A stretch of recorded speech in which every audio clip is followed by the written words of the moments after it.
After that, the next important term is standard error of a statistic. The most commonly used term is standard error. You may usually listen about that कि standard error क्या है statistics की. Statistics में क्या है, जैसे क्योंकि हम ये सब चीज़ें अपने डाटा के बेस पे कर रहे हैं. डाटा हमने कहाँ से लिया है? इंफॉर्मेशन पे लिया है. इंफॉर्मेशन से हमने डाटा इकट्ठे किए हैं लोगों से बातचीत करके, या जो भी प्राइमरी और सेकेंडरी डाटा रहा है सोर्सेज वहाँ से लिए हैं. तो उन डाटा को कलेक्ट करने में भी एरर रह गई होंगी, और उससे जो हमारे स्टैटिस्टिक्स हमने जो सांख्यिकी कैलकुलेट करी है उसमें भी एरर होने की पॉसिबिलिटी बन जाती है. तो वो क्या चीज़ है आपकी? एरर. अब जो स्टैंडर्ड एरर है, standard error of a statistic क्या है?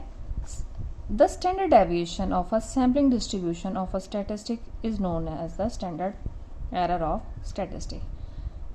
स्टैंडर्ड डेविएशन, ठीक है. स्टैंडर्ड डेविएशन सैम्पलिंग डिस्ट्रीब्यूशन का जो स्टैंडर्ड डेविएशन होता है उसी को वो किस नाम से जाना जाता है? Is known the standard error of statistic. तो आपका सपोज जैसे एग्जाम में 2 मार्क्स में क्वेश्चन आ सकता है कि what is standard error. You can easily answer standard deviation is the sampling distribution of statistic is known as standard error of statistic. इस standard deviation को ही स्टैंडर्ड एरर कहा जाता है स्टैटिस्टिक की. As there are various types of sampling distribution, we could have various types of standard errors depending upon the nature of sampling distribution.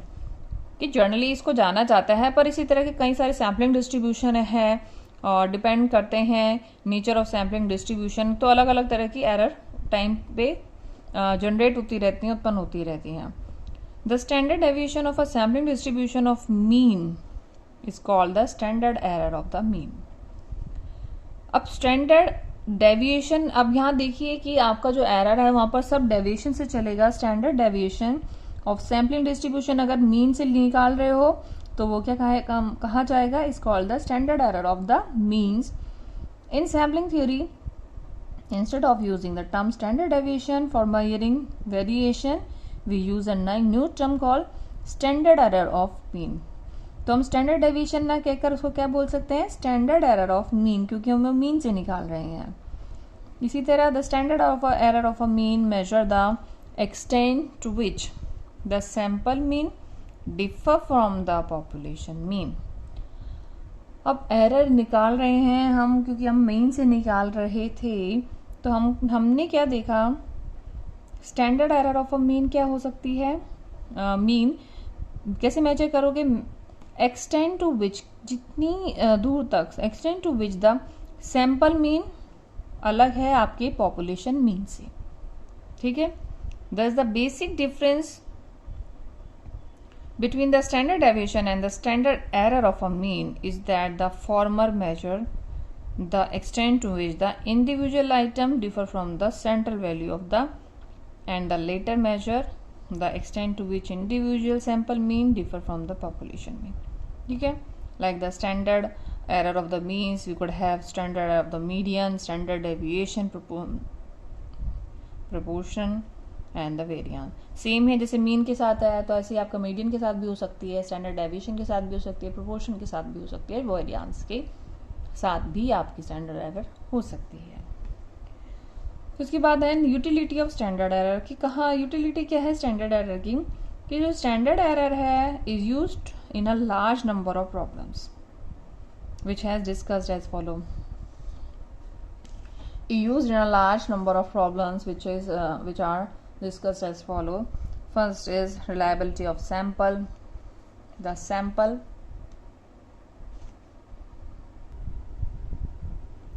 utility of standard error, उसमें first आता है आपका reliability of a sample. The standard error gives an idea about the reliability. The standard error gives an idea about the reliability and precision of a sample. एक standard error क्या देती है? एक idea देती है रिलायबिलिटी और precision और sample के प्रिसीशन के लिए. That is indicate how much the estimated value differ from the observe value, कि जो आपकी एक्सपेक्टेड वैल्यू है कितना डिफर कर रही है आपकी ऑब्जर्व वैल्यू से. The greater the standard error, the greater is the deviation between the estimated and observed value and lesser is the reliability. जितना ज़्यादा डेविएशन आ जाएगा आपकी एस्टिमेटेड एंड ऑब्जर्व वैल्यू में, उतना ही कम रिलायबल हो जाएगा आपका सैंपल. यानी कि अगर उनके बीच में डेविएशन ज़्यादा आ रहा है तो यानी कि आपका जो सैंपल है वो रिलायबल नहीं है. जितना कम होगा, the smaller standard deviation, the smaller is deviation between the estimated and observe value and greater is the reliability of sample. जितना कम होगा सैंपल आपका उतना ही ज़्यादा रिलायबल हो जाएगा. After that next is test of significance. The standard error is also used to test the significance of the various results obtained from the small or large sample. Standard error उसका use वहाँ पर भी किया जाता है जहाँ पर various result मिले हैं, चाहे वो स्मॉल सैंपल है या वो लार्ज सैंपल है. In case of large sample, अगर वो सैंपल आपका बड़ा है, लार्ज सैंपल, अब यहाँ पर लार्ज और स्मॉल से बात ये की जा सकती है when the n less than 30. ठीक है, ये आपको आगे बताते हैं. In case of large sample, if the difference between the observed and expected value is greater than, अगर लार्ज सैंपल था आपका, बड़ा सैंपल है, बड़ा सैंपल यानी कि आपका 30 से ज़्यादा सैंपल है, it could be 50, 70, 100 and so on. ठीक है, तो वहाँ पर आपको पता लग गया है that you have large sample, और अगर उनका difference between the observed and expected value ज़्यादा है 1.96 से 1.96 standard error, then we reject the hypothesis. तब उस हाइपोथेसिस को रिजेक्ट कर देंगे at 5% and conclude that sample differ widely from the population. अब ये थोड़ी टिपिकल टर्म आ गई है, इसको हम समझाते हैं किस तरीके से. ये मान के चलते हैं हमारा एक तो पहली बात तो लार्ज सैंपल है. ठीक है, फिर हमने ये भी निकाल लिया कि जो जैसा हमने सोचा था, ठीक है, ऑब्जर्व किया था, और जो हमारी एक्सपेक्टेड वैल्यू निकली है ग्रेटर देन 1.96. इट मीन्स, ठीक है, 1.96 से ग्रेट है, हम ये मान के चलते हैं. सपोज एक लिख के चल लेते हैं कि इससे ज़्यादा है वो. ठीक है, तब क्या करेंगे, हम रिजेक्ट कर देंगे हाइपोथेसिस को. Then we reject hypothesis. अब हाइपोथेसिस क्या है कि that is your observation. Assumed value है, ऑब्जर्वेशन है आपकी. अब क्योंकि जो आप कैलकुलेशन कर रहे हो वो आपकी observed value and expected value, ठीक है, के बीच में चेक करना चाह रहे हो कि क्या आपने ऑब्जर्व किया था और क्या आपने एक्सपेक्ट किया था. अब अगर ये ज़्यादा आ जाती है तो हम रिजेक्ट कर देंगे हमारे हाइपोथेसिस को, परिकल्पना को, कि जैसा हमने एक अजम्पशन ली थी. यानी कि हमारी जो ऑब्जर्वेशन है वो गलत थी, हमने जो चीज़ ऑब्जर्व करी थी वो गलत थी. अगर ये ऑब्जर्वेशन हमने ज़्यादा कर ली है, इसी वजह से हमारी वैल्यू 1.96 से ग्रेटर हो गई है. ठीक है, इसलिए हमने क्या किया है, रिजेक्ट कर दिया है अपनी ऑब्जर्वेशन को, अपनी हाइपोथेसिस को. और हम कंक्लूड क्या करते हैं, the sample differ widely from the population. और हम एक रिजल्ट देंगे कि जो सैंपल है डिफर करता है, अलग है. Sample differ from the population mean, population के मीन से हमने ये रिजल्ट दे दिया है. कारण क्या है, अगर हमारी ऑब्जर्वेशन ये सही नहीं थी तो sample differ from the population mean, यानी कि जो आपने पॉपुलेशन थी, जो हमने एग्जांपल शुरू में लेके चला था इंडिया का, उसमें से जो आपने सैंपल लिए हैं वो आपकी रिसर्च को या आपकी जो आप कैलकुलेशन करना चाह रहे हो, रिसर्च ही कहेंगे इसको, उसको वो सही रिप्रेजेंट नहीं कर रहा है, क्योंकि सैंपल डिफर कर गया है, अलग हो गया है पॉपुलेशन के मीन से। ठीक है, क्लियर है आपको?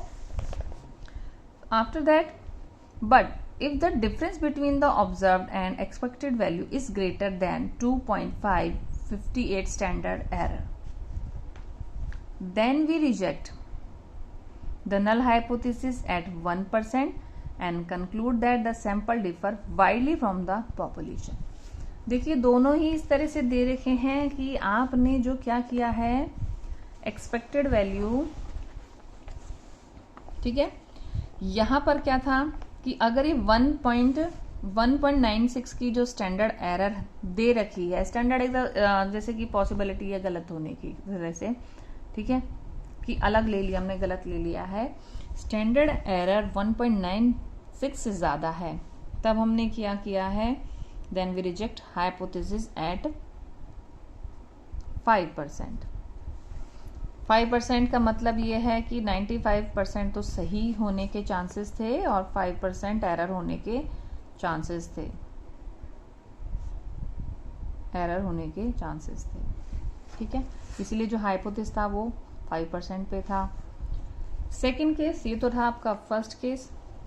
सेकंड केस भी क्या है, आपका रिजेक्शन का ही है। आपको क्या करना है, रिजेक्ट करना है नल हाइपोथेसिस को, सपोज, ठीक है, एट 1%। ठीक है, आपके क्वेश्चन होंगे उसमें इस तरह से दे रखा होगा एट 1% और 5%, and then you better in the condition to find out what kind of error you have to find.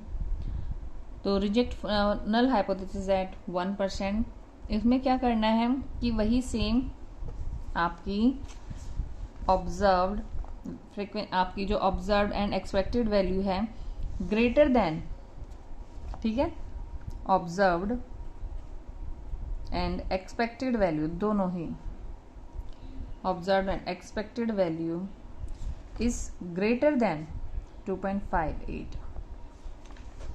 यहां पर भी यही चीज थी कि आपकी observed value and expected value, ठीक है ना, दोनों ही आपकी 1.96 से ज्यादा थी। अब ये और भी ज्यादा हो गई है, ठीक है ना, वहां पर तो 1.96 था, यहां पर क्या हो गया, ऑब्जर्व्ड एंड एक्सपेक्टेड वैल्यू 2.58 हो गई है, 1.96 एंड 2.58। यहां 1.96 तो 1% पे ही था, अब ये और ज्यादा हो गया, दैट मीन्स ये किस पे है, 5% पे। तो यहां पर आपका जो हाइपोथेसिस है,